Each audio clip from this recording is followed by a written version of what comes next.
presenting by Deep Music। नमस्कार दोस्तों, नए नए छत्तीसगढ़ी गाने सुनने और देखने के लिए हमारे दीप म्यूजिक चैनल को अभी सब्सक्राइब करें और बेल आइकॉन के बटन को क्लिक करें।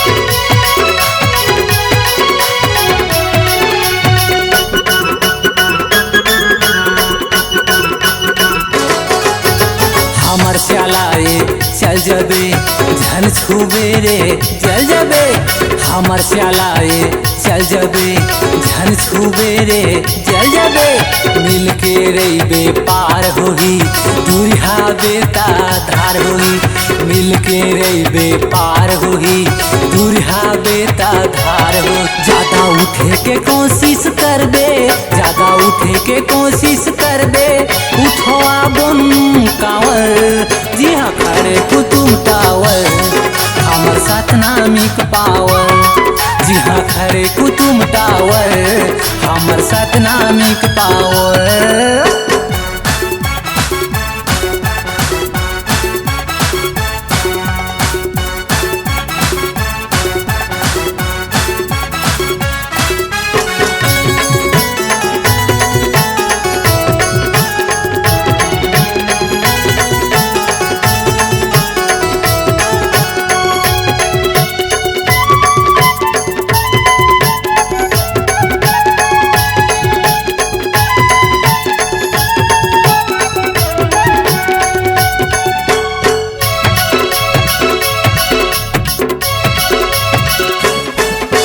सतनामी के शान बने छत्तीसगढ़ के धाम बने सतनामी के शान बने छत्तीसगढ़ के धाम बने।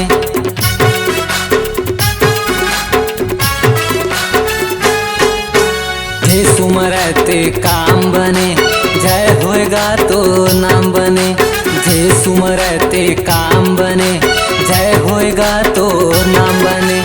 तोर महिमाला बाबा तोर महिमाला बाबा गाही मिल के जोड़ी जावर जी हाँ खड़े कुतुम टावर हमर सतनामिक पावर जी हाँ खड़े कुतुम टावर हमर सतनामिक पावर।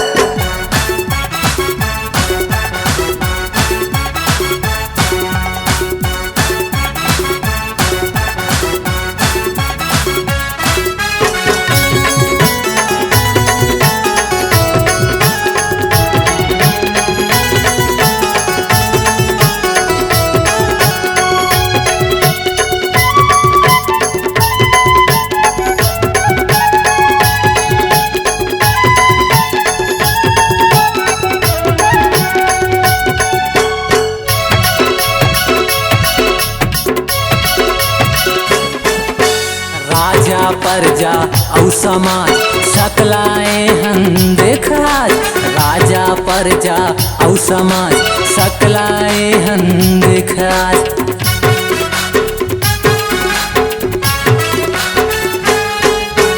गुरुला अपन सकल साज चढ़ाबुन बाबा लाताज गुरुला अपन सकल साज चढ़ाबुन बाबा लाताज। माता सफुराला बाबा माता सफुराला बाबा तपराए सात भावर जी हाँ खड़े कुतुम टावर हमर सतनामिक पावर जी हाँ खड़े कुतुम टावर हमर सतनामिक पावर।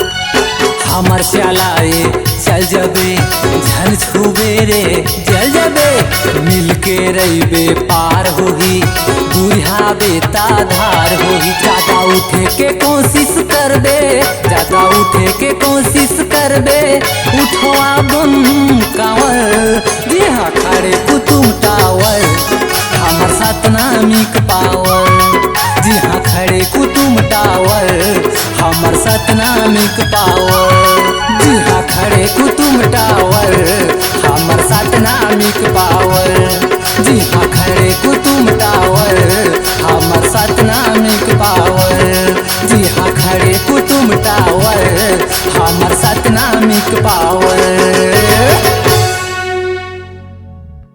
अपने आवाज़ एवं सुमधुर स्वर को एक नई पहचान देने के लिए चले आइए Aradhana audio recording studio, Kabir Dharmanagar, Dama Kheda. Mobile number 7067046464 9753451493।